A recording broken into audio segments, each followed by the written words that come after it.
Same-sex couples and their supporters are celebrating around the state today. Governor Martin O'Malley signs a bill that legalizes gay marriage in Maryland, making it the 8th state in the nation. And the bill is signed.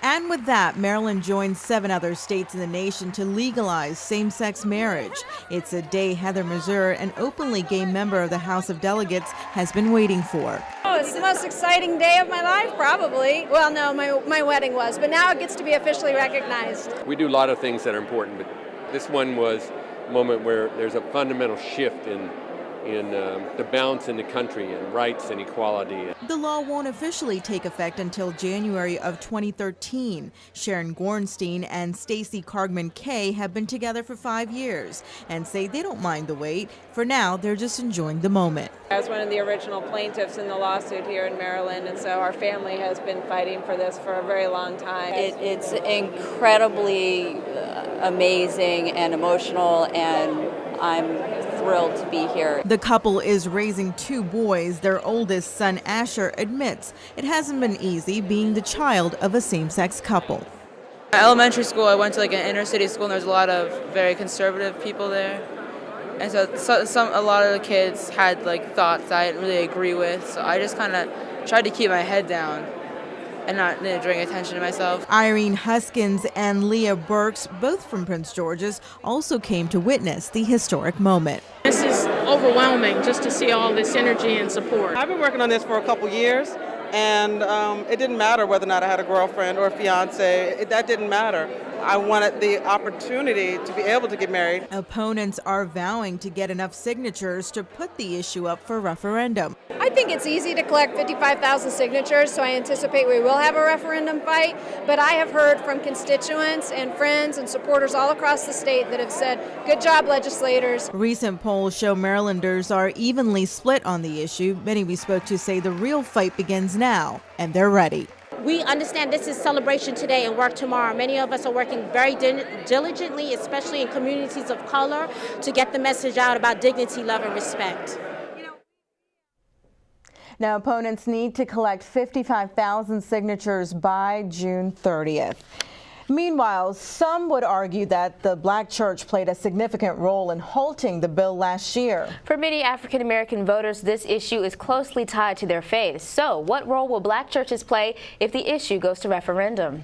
And joining us to talk more about this is Reverend Jonathan Weaver from Greater Mount Nebo AME Church in Bowie. And thanks so much for being here. I know that it was a last-minute thing here, but we would want to know, what are your thoughts after you watched that piece that just aired?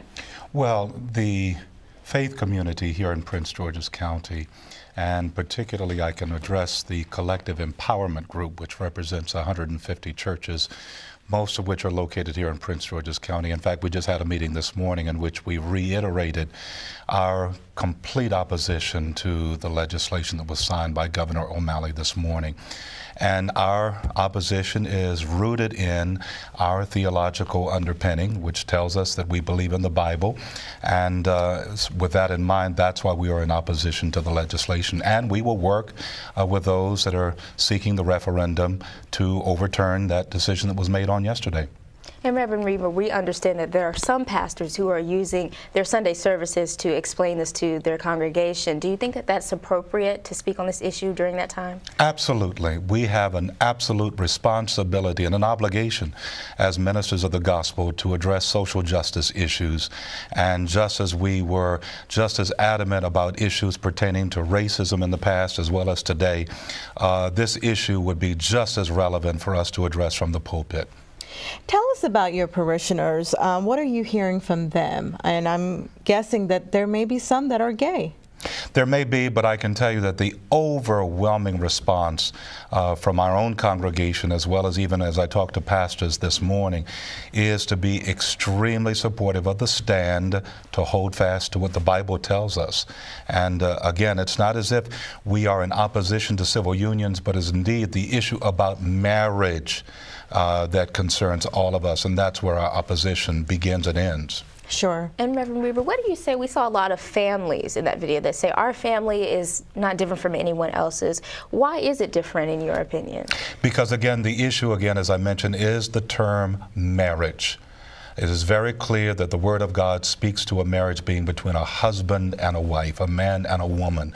We are not in opposition to persons that may decide that they want to live together, that they want to rear children. But the fact of the matter is, when one addresses the sanctity of marriage, it is to be constituted between a man and a woman according to the Word of God. And so that's what we're standing on within the faith community. So essentially what you're saying is you support civil unions. You just don't like the word marriage being used. That is the issue. Okay, well, we appreciate your time tonight. Thank you so much.